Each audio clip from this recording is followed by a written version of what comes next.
Nós vamos abrir a palavra de Deus no livro de Atos, capítulo 6. Faremos a leitura do verso 1 até o verso 7. Temos aqui o registro, o relato da escolha dos primeiros diáconos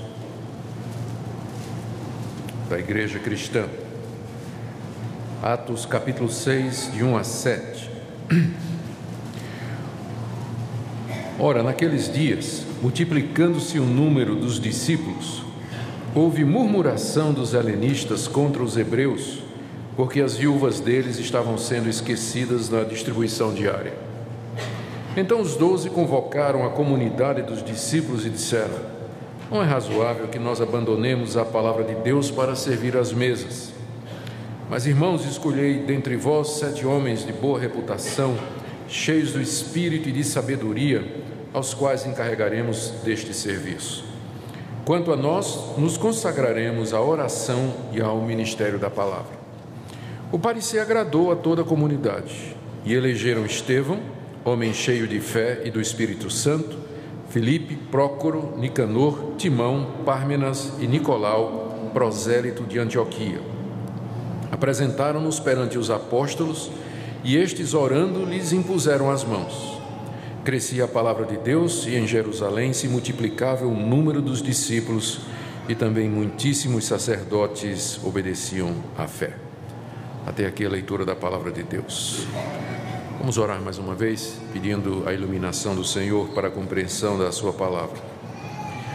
Nosso Deus, a igreja foi instituída por Ti, e é por Tua palavra e pela Tua revelação que ela se guia, que ela se organiza.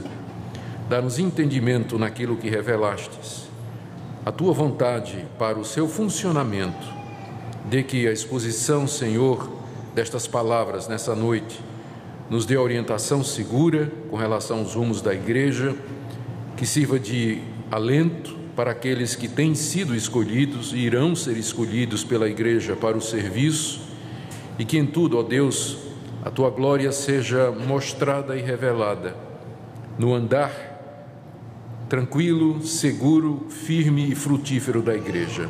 Ouve a nossa oração em nome de Jesus. Amém. Meus irmãos, em breve na nossa igreja nós teremos o privilégio de eleger líderes.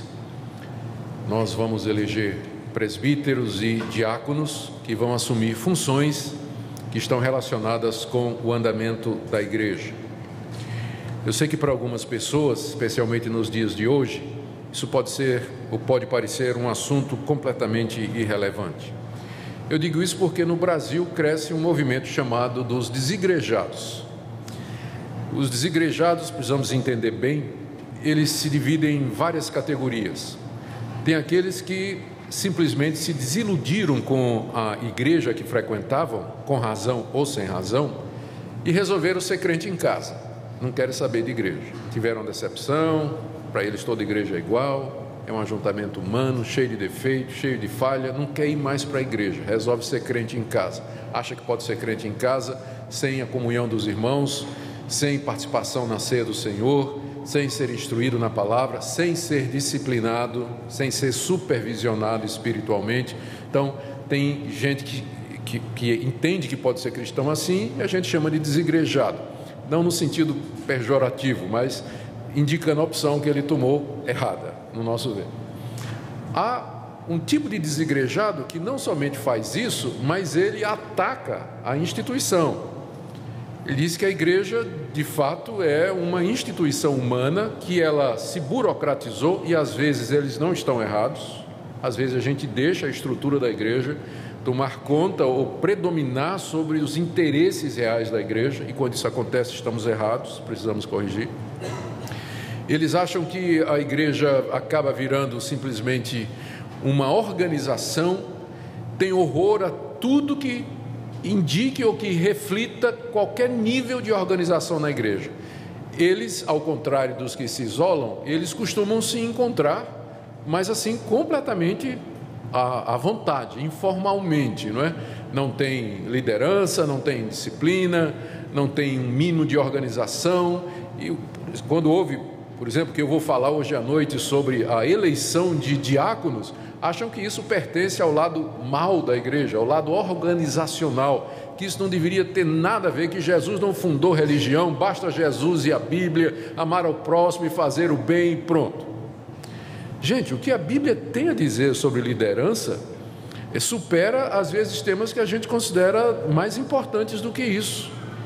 No Antigo Testamento, a quantidade de vezes que o povo de Deus se desviou porque profetas, sacerdotes e reis e juízes se tornaram corruptos, deixaram de cumprir o seu dever, de fazer o seu chamado, de executar o seu chamado, é muito grande. Lê a história do povo de Deus no Antigo Testamento, o cuidado de Deus, quando foi no Antigo Testamento dizer a Moisés que tipo de gente tinha que ser escolhida para poder orientar o povo, guiar o povo.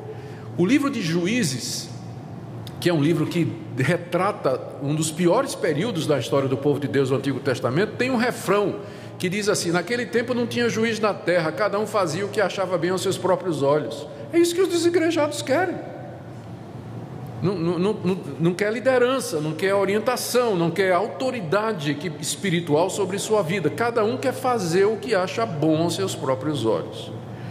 Mas quando a gente lê a Bíblia, tanto o Antigo quanto o Novo Testamento, nós vamos ver que Deus, Ele é um Deus de ordem, e que ao criar a raça humana e ao estruturá-la em sociedade, Ele estabeleceu governos. Tem o governo civil, tem o governo na família e tem o governo na igreja. Porque é assim que Deus nos fez, é assim que Deus nos estruturou. E isso reflete o próprio ser de Deus. O próprio ser de Deus. Portanto, um assunto como esse, a escolha de líderes para a igreja, ele é tão importante como qualquer outro assunto que a Bíblia nos fala e que tem a ver com a vida cristã e com a organização da igreja. É por isso que na Constituição da Igreja Presbiteriana está dito que quando houver eleição para oficiais, presbíteros e diáconos, e então o pastor deve pregar sobre o assunto. Então é isso que eu estou fazendo aqui hoje, né? Cumprindo a Constituição da igreja. Tenho que pregar sobre isso, e prego com muita alegria, porque eu sei da sabedoria desse conselho. A igreja precisa estar preparada para exercer a sua função, escolher a sua própria liderança. De vez em quando alguém manda um e-mail, ou enfim, conversa comigo pelo Facebook e faz muita crítica à igreja. Diz assim: mas nós temos um monte de presbítero na igreja que não faz nada, uns diáconos inoperantes. Eu geralmente respondo assim: mas quem é que escolheu? Foram vocês que escolheram. Eles não foram lá por conta deles, eles não se autodeclararam presbíteros e diáconos. Teve uma assembleia, o nome deles foi indicado e vocês votaram e escolheram. Depois vão chorar as pitangas, né, como a gente diz aí. Mas se elegeram errado, então. Por isso que o assunto é importante. Por isso que nós devemos ouvir o que a palavra de Deus diz a respeito da liderança e de que maneira ela deve ser colocada ali e para quê. E eu creio que aqui nessa passagem nós temos princípios, embora esteja se referindo aos diáconos, mas os princípios eles valem também para qualquer que vai ocupar uma posição de serviço na igreja. Vamos então examinar o texto, queridos, e ver o que é que nós podemos aprender aqui, o que é que o nosso Deus nos diz a respeito dessa função tão importante que é a função dos diáconos. Para começar, a palavra diácono não aparece aqui. É verdade, se você procurar aqui, a palavra diácono não está aqui.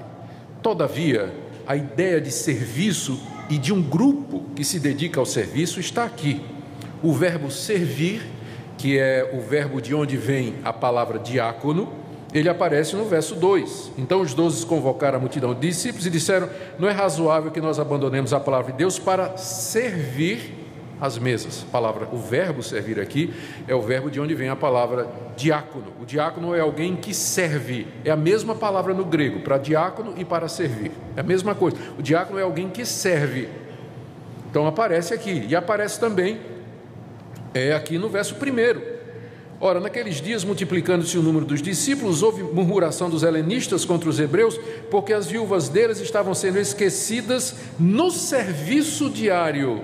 A nossa tradução colocou distribuição, porque o serviço era a distribuição, mas no original a palavra é no serviço diário. Havia um serviço na igreja que consistia em recolher as doações e distribuir entre as viúvas, aquelas que não tinham condição ou que dependiam da igreja para poder viver. E no verso 4, onde os apóstolos dizem assim: vocês vão fazer esse serviço, verso 3, mas nós nos consagraremos à oração e ao serviço da palavra, que foi traduzido como ministério, mas é a palavra serviço de novo aí. Os apóstolos estão fazendo um contraste: vocês vão fazer esse serviço e nós vamos fazer o serviço da palavra, nós vamos pregar e vocês vão cuidar desse assunto aí. Então, embora a palavra diácono não apareça aqui, o contexto todo nos sugere de que aqui foi a escolha e a nomeação dos primeiros diáconos na igreja cristã. É aqui que surgem os diáconos. É aqui que eles aparecem dentro da igreja e na história. A razão pela qual os diáconos surgiram está aí no verso 1. Diz que houve uma murmuração. E se a gente acha que... Tem gente que olha para a igreja antiga, lá do livro de Atos dos Apóstolos, e diz assim: aquela que era a igreja ideal. 12 apóstolos, cheio de sinal e prodígio, lá em Jerusalém, era céu na terra. Dá uma olhada direito no livro de Atos. O pessoal lá murmurava também. Vocês pensam que é só vocês que murmuram? Eles também murmuravam. Sempre tem gente para quem tem alguma coisa que não está boa. E começa a murmuração, achando que está errado, que não precisa ser feito de outra forma, porque foi feito assim, murmuração. E quem sabe até a murmuração a gente não pode simplesmente descartar sem ver se não tem razão, porque às vezes o murmurador é alguém muito, né, que ele consegue ver alguma coisa, só vê o que é ruim, mas vê. Então é bom a gente dar uma olhada na murmuração, porque às vezes ela faz sentido. E aqui parece que os murmuradores tinham acertado, né? Havia um esquecimento na distribuição diária que prejudicava as viúvas dos hebreus, aliás, viúva dos helenistas. Deixa eu explicar. Nós estamos aqui há poucos meses do dia de Pentecostes. No dia de Pentecostes havia 120 irmãos, os 12 e mais uma congregação de 120. Depois do sermão de Pedro, aquele número cresceu para mais de 3.000. Pedro pregou um sermão, 3.000 se converteram. Hoje a gente prega 3.000 sermão para um se converter. Alguma coisa está errada na igreja. Nós precisamos ver isso, né? Mas o primeiro sermão de Pedro trouxe 3.000 novos membros para a igreja. Que bênção! Mas pensa no problema. Pensa no problema. Era em Jerusalém. A maioria desse pessoal era peregrino, que tinha vindo para a festa de Pentecostes, uma das 3 grandes festas dos judeus. Eles moravam em outras partes do Império Romano. A relação deles está aí no início do capítulo 2. São mais de 10 nações representadas ali, mais do que isso. E eles descobrem que Jesus é o Messias. E quem quer voltar para casa? Encontramos o Messias esperado. E o povo dele está em Jerusalém. E esse pessoal resolveu ficar. E quem é que vai pagar a conta? 3.000 novos convertidos. Imagina uma peregrinação para Goiânia, o pessoal de toda parte do Brasil. 3.000 se convertem e resolvem ficar aqui na igreja. Que bênção. Sim, mas esse pessoal tem que comer, né? O pessoal tem que comer, tem que beber, tem que dormir, tem que... Como é que faz? E é por isso que teve aquele episódio, vocês lembram, inclusive de Ananias e Safira, porque houve um apelo dos apóstolos para que os irmãos colaborassem. Teve gente que vendeu terreno, gente que vendeu chácara, gente que vendeu propriedade, gente que saiu vendendo para ajudar aquela situação. E quem é que estava administrando tudo? Não tinha diácono na época. Quem que estava administrando? Os apóstolos.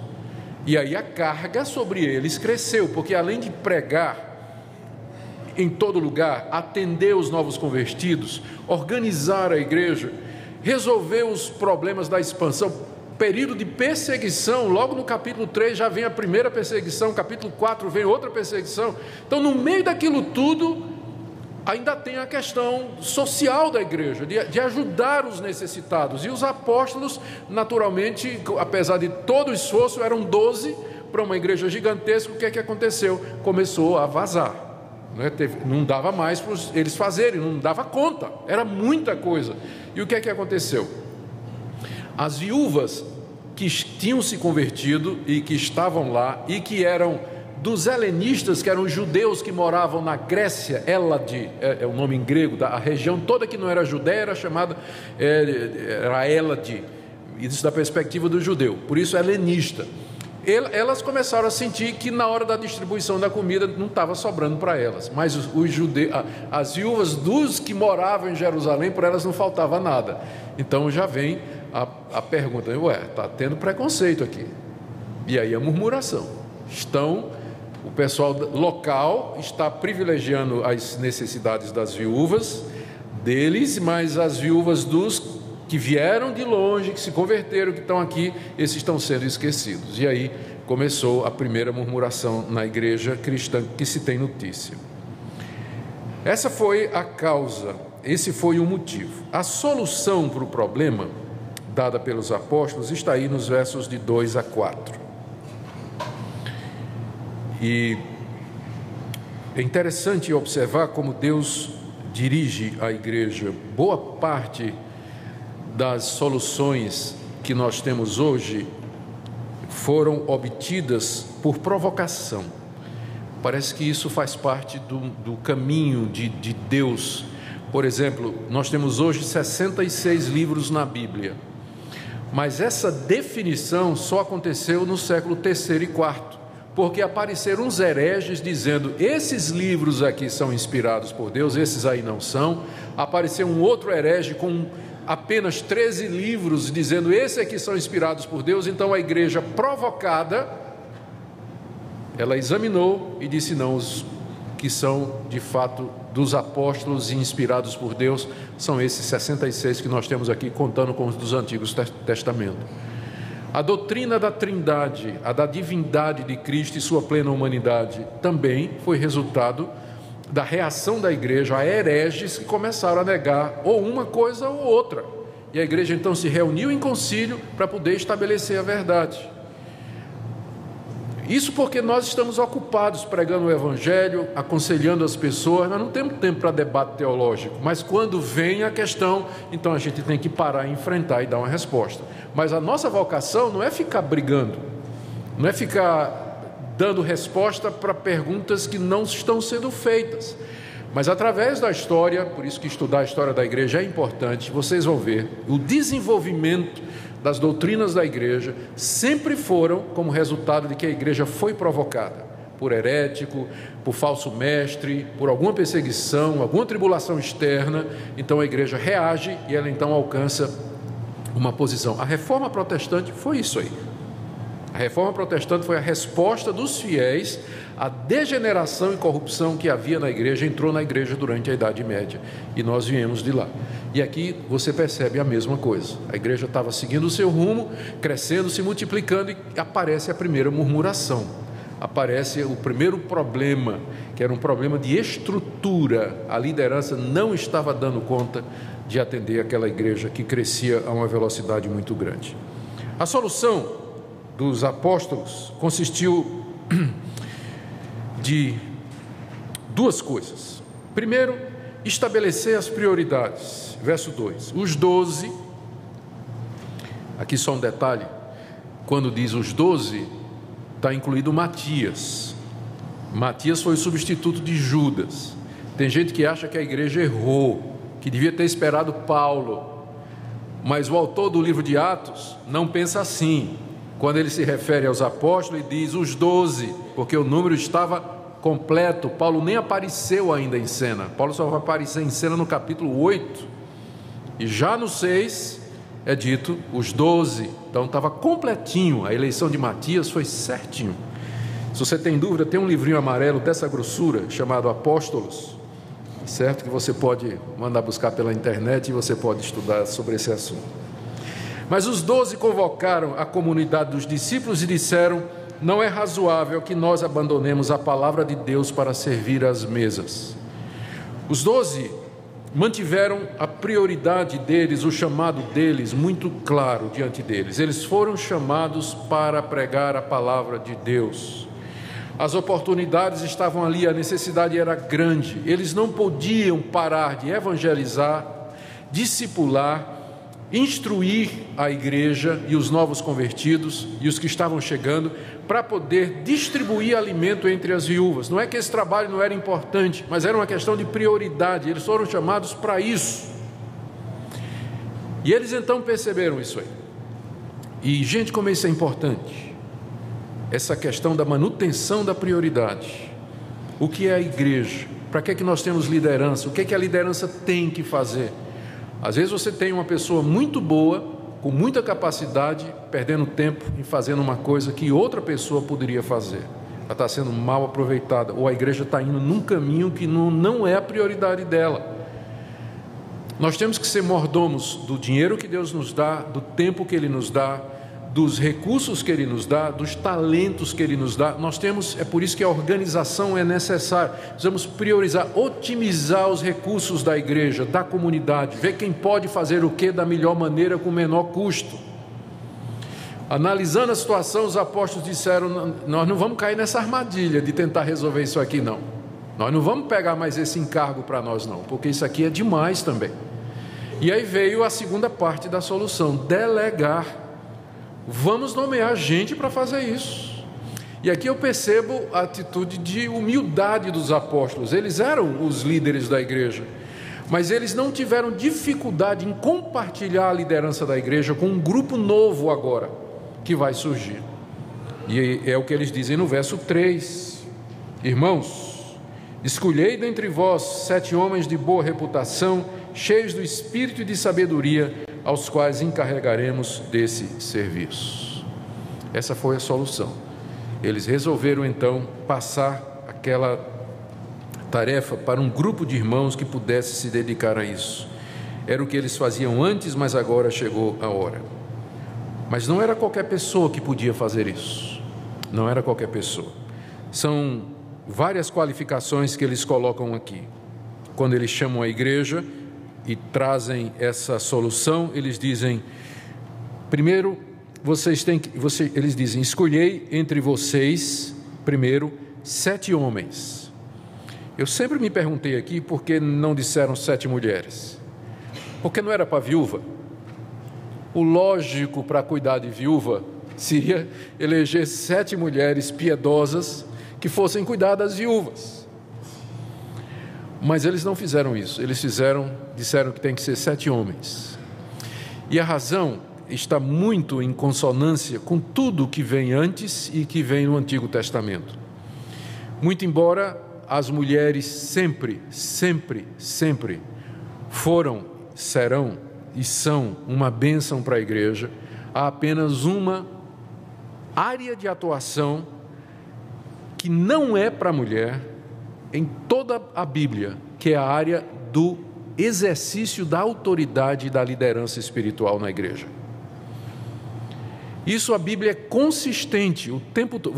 Aí as pessoas dizem, mas no Antigo Testamento tinha Ulda, que era uma juíza, Débora, a profetisa Ulda, que era uma juíza, mas você não vai encontrar sacerdotisa, mulher exercendo autoridade espiritual sobre o povo de Deus. Você não tem no Antigo Testamento e você não tem no Novo. Não tem no Novo. E a razão para isso não é um menosprezo ou uma inferiorização da mulher. Se você olhar o final do livro por exemplo, da carta de Paulo aos Romanos, ele menciona pelo menos 10 mulheres que o acompanharam nos trabalhos, abriram suas casas, foram que ele chama uma lá de Febe, de a sua mãe e protetora do apóstolo Paulo. Pense numa mulher poderosa, né? A protetora do apóstolo Paulo, Febe. Mas o exercício da autoridade espiritual, ela é reservada no Novo Testamento para o homem cristão qualificado. É uma questão de diferentes funções. Não é uma questão de que o homem é melhor do que a mulher, mas é uma questão de diferentes funções. Deus atribuiu ao homem o exercício da autoridade. É a mesma coisa em casa. Efésios capítulo 5. O marido é o cabeça da mulher. É a mesma coisa. E isso tem base em argumentos que o apóstolo Paulo enraiza às vezes, não é na cultura não, mas no próprio ser de Deus. 1 Coríntios 11, ele diz assim: o pai é o cabeça do filho, que é o cabeça do homem, que é o cabeça da mulher. O arrazoado de Paulo começa lá na Trindade. Então, enquanto houver Trindade, esse argumento vale. Na China, no Japão, no Brasil, na África, não é uma questão de cultura, como o pessoal diz às vezes. Aquela cultura era patriarcal. A Trindade é? Porque o argumento é teológico, sempre. Primeiro foi criado o homem e a mulher como sua ajudadora. Eu estou dizendo isso para vocês na folha de indicação não colocar uma irmãzinha, tá? Eu sei que ela vai ficar feliz da vida e a gente vai reconhecer, mas a nossa igreja, ela entende isso, que a liderança da igreja, ela é reservada para o homem cristão, e não é qualquer homem não, é o homem cristão qualificado para exercer essa liderança. Não é só porque é homem não, tem que ser um homem cristão qualificado. Por isso que num caso como esse, onde à primeira vista seria natural, óbvio, dizer, vamos escolher 7 irmãs para cuidar do caso, ele diz 7 homens para cuidar desse caso aí da distribuição para atender as viúvas da igreja. Esses homens, primeiro, eles tinham que ter boa reputação. Verso 3, 7 homens de boa reputação. Alguém de boa reputação não quer dizer alguém perfeito, mas alguém que não é conhecido por ser linguarudo, mentiroso, fofoqueiro, ladrão, avarento, espancador, pavio curto, mulherengo. Não pode ser conhecido por isso. É alguém que tem boa reputação. Não é que ele é perfeito, porque aí não tem ninguém, mas é alguém que não é conhecido por isso. Porque vocês sabem que tem gente que é conhecido por isso. Fulano de tal, todo mundo sabe que ele é linguarudo, todo mundo sabe que ele é fofoqueiro, todo mundo sabe que ele é mentiroso, todo mundo sabe que ele é desonesto nos negócios. Um homem desse não serve para a liderança na igreja. Ele tem que ter boa reputação. Ele tem que ter boa reputação. Segunda qualificação que é colocada aqui, ele tem que ser cheio do Espírito Santo. E aí vem a pergunta, por que é que precisa ser cheio do Espírito Santo para distribuir comida para a viúva? Esse é um dos trabalhos mais espirituais do mundo, você atender aos pobres e necessitados. Junto com isso, os apóstolos dizem que eles têm que ser cheios do Espírito Santo e de sabedoria. As duas coisas estão ligadas. Por que é que o diácono ou aqueles que haviam de ser eleitos, eles precisavam ser cheios do Espírito Santo e de sabedoria espiritual? Porque atender pessoas carentes não é tão simples como os irmãos pensam, ou alguns irmãos pensam. Porque às vezes o que a pessoa está precisando não é que você dê o peixe, mas que você ensine ela a pescar. E saber a diferença não é todo mundo que sente não. Tem gente que está precisando, não é que você tire ela do sufoco financeiro não, é que você ajude ela a ver a bobagem que ela fez e dar condições para que ela pague a sua condição. Então o diácono, ele precisa ter sabedoria para saber a quem ele vai dar o pão e a quem ele vai dar a chinelada. Para poder, não é? Porque se você inverter, vai ser uma desgraça. Tem gente que está precisando de socorro mesmo e de ajuda. Precisa ter sabedoria para entrar na casa dos irmãos e assim como quem não quer nada, na geladeira, abrir para ver se está faltando alguma coisa, então, discretamente. Precisa de sabedoria. Gente, é uma área que você vai lidar com pessoas, você vai estar na casa das pessoas, você vai conhecer a necessidade das pessoas, você vai se envolver com elas. E a quantidade de pedido, demanda que chega. Imagina uma igreja desse tamanho, a quantidade de demanda que chegava lá naquela igreja gigantesca. E gente dizendo que precisava disso, que precisava daquilo, os recursos da igreja eram limitados, não podia atender todo mundo. Precisa de sabedoria para dizer, essa é uma necessidade real, essa não é uma necessidade real. O irmão já tentou tal lugar? Já tentou procurar um emprego? Já pensou nisso? Não é?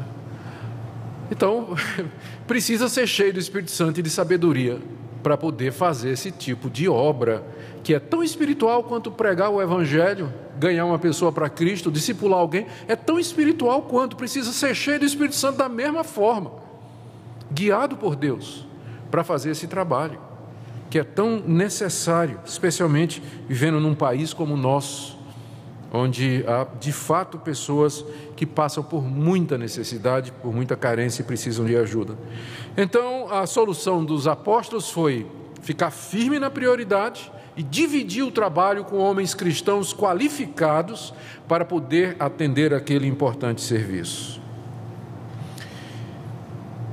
E como é que eles fizeram para achar essas pessoas? E aqui é que está a base do nosso chamado sistema presbiteriano, né? Logo depois, os apóstolos serão substituídos pelos presbíteros. É só você continuar a ler o livro de Atos. Quando você chega lá no final do livro de Atos, Atos 23, por aí, quando Paulo está chegando em Jerusalém para uma visita na qual ele foi preso, já não encontra mais os 12 lá. Talvez já tinham saído para pregar o evangelho em outras partes do mundo, mas a igreja já era liderada por um presbítero chamado Tiago.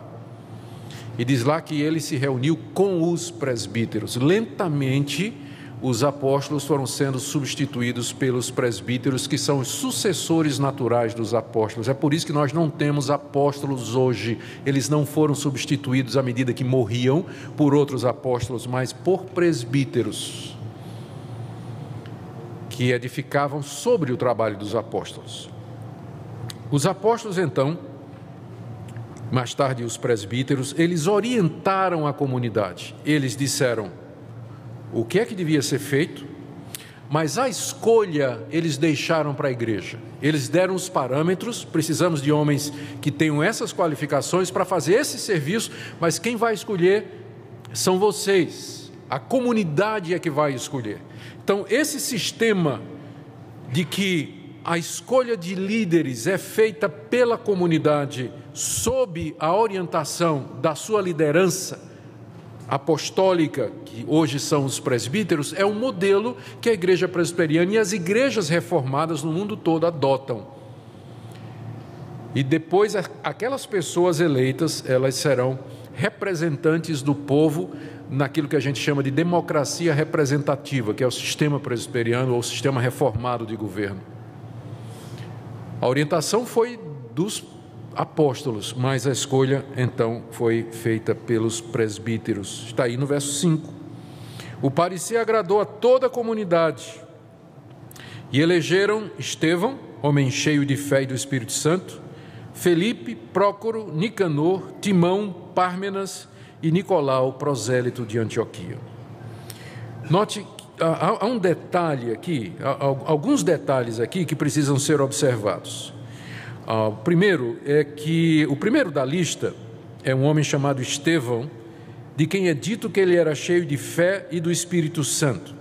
Não é que os outros não eram, mas é que a partir do capítulo 7, aliás, já agora, não, agora mesmo no capítulo 6, já em seguida, Estevão vai ser o protagonista da primeira perseguição do primeiro martírio acontecido na igreja. Ele vai ser o primeiro mártir cristão, apedrejado por pregar a palavra de Deus, e era um diácono. Não é interessante isso? O fato de que eles foram escolhidos para servir às mesas não quer dizer que eles estavam isentos de pregar a palavra. Estevão era um grande evangelista, um pregador da palavra de Deus. É destacado aqui que ele era cheio de fé e do Espírito Santo. O que salta aos olhos aqui é que todos estes nomes, são 7 nomes, são nomes gregos. Provavelmente nenhum deles era judeu dali de Jerusalém, mas helenista.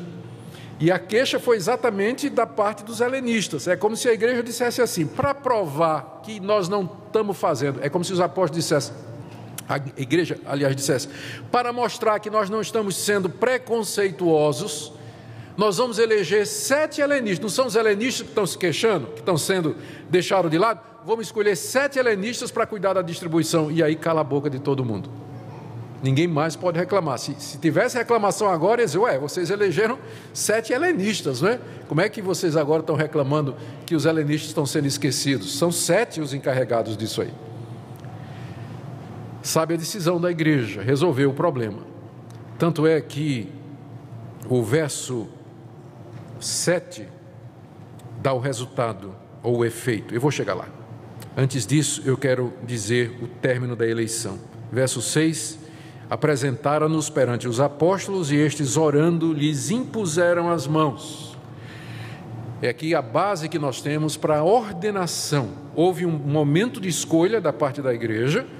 Uma vez eleitos pela comunidade, eles são trazidos diante dos apóstolos que impõem as mãos. A imposição de mãos significa a instalação naquela função e a transferência de autoridade para que aquela pessoa possa exercer aquela função.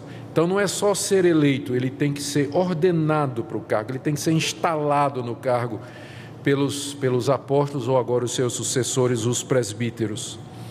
Mais uma vez eu volto a dizer, isso pode parecer uma coisa burocrática, pode parecer uma coisa que tem a ver com igreja como organização, mas isso é profundamente espiritual. Tudo isso aqui tem um significado.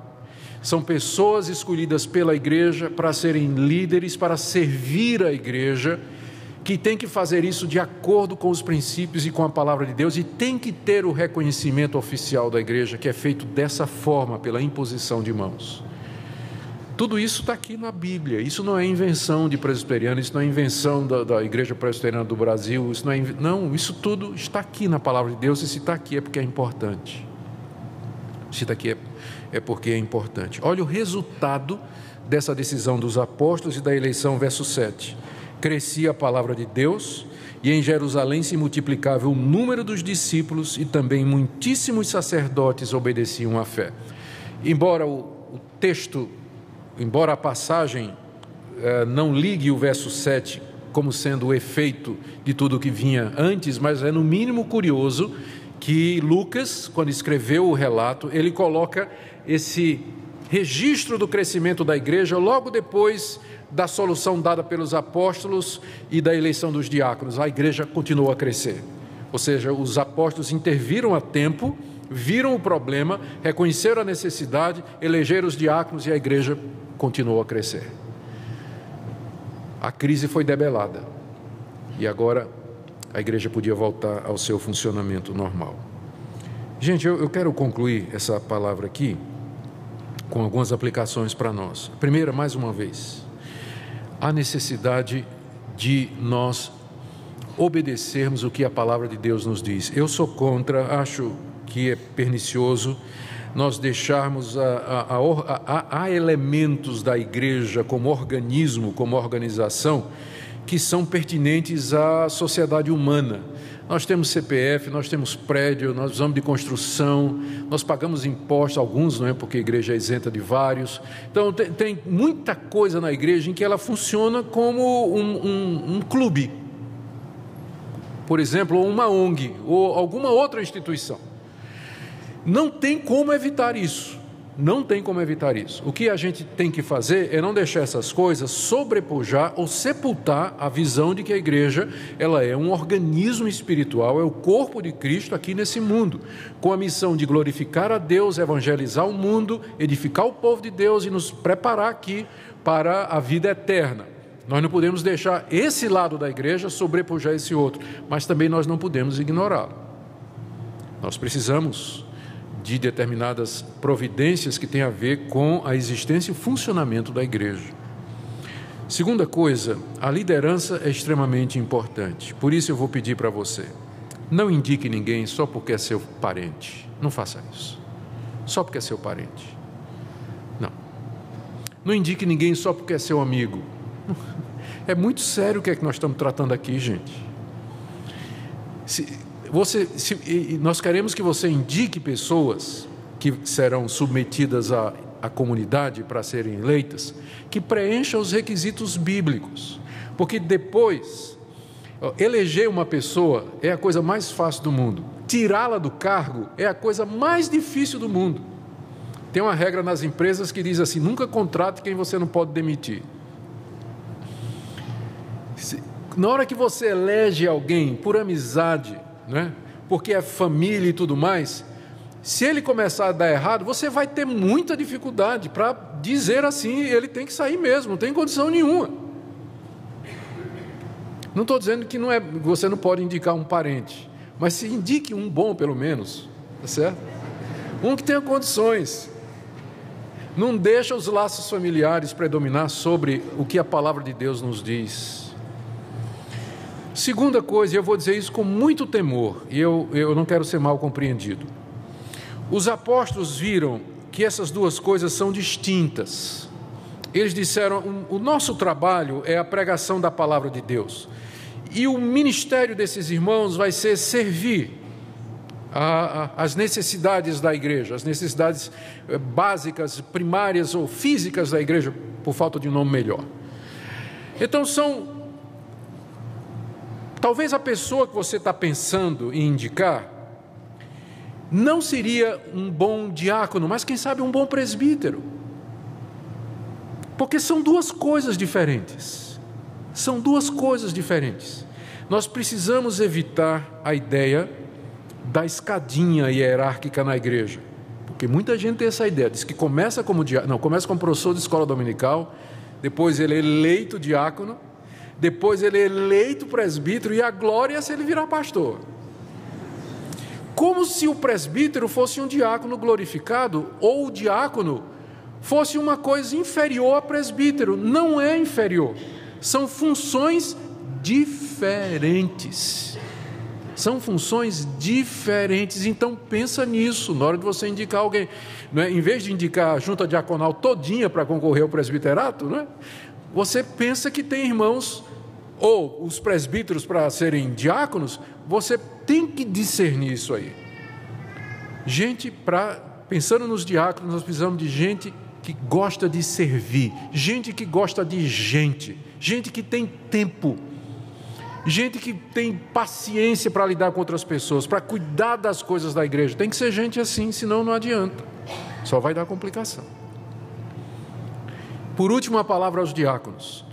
Aliás, eu quero fazer uma pergunta aos homens aqui. Já recebemos muitas indicações, eu nem vi, mas acho que tem muita indicação já, graças a Deus. Então, você que é membro da igreja, maior de 18 anos e talvez foi indicado. Eu queria perguntar aqui, quem é que vai ficar chateado se não for eleito? Levanta a mão. Está vendo, gente? Ninguém vai ficar chateado se não for eleito. Ninguém, tá? Não vai. Então, vote com consciência. Não vote porque é seu parente, seu amigo, nada. Vote com consciência, porque ele acabou de dizer aqui que ele não vai ficar chateado, não, se não for eleito. Última palavra que eu disse que ia dar aos diáconos.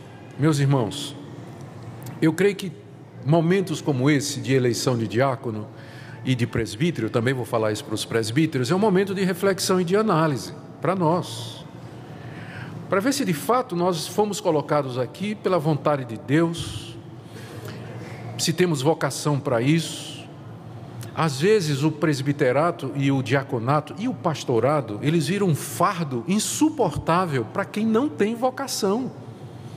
Não aguenta não. Se não tiver chamado de Deus, a vocação de Deus, ele não vai aguentar. E como fica vergonhoso pedir para sair, ele vai se escorando, né? Vai se aguentando para cumprir o mandato, quando na verdade no coração ele já deixou de ser há bastante tempo. Não há desonra em alguém chegar à conclusão de que houve boa intenção, houve um desejo inicial, mas ele foi eleito equivocadamente, e que a função dele é outra.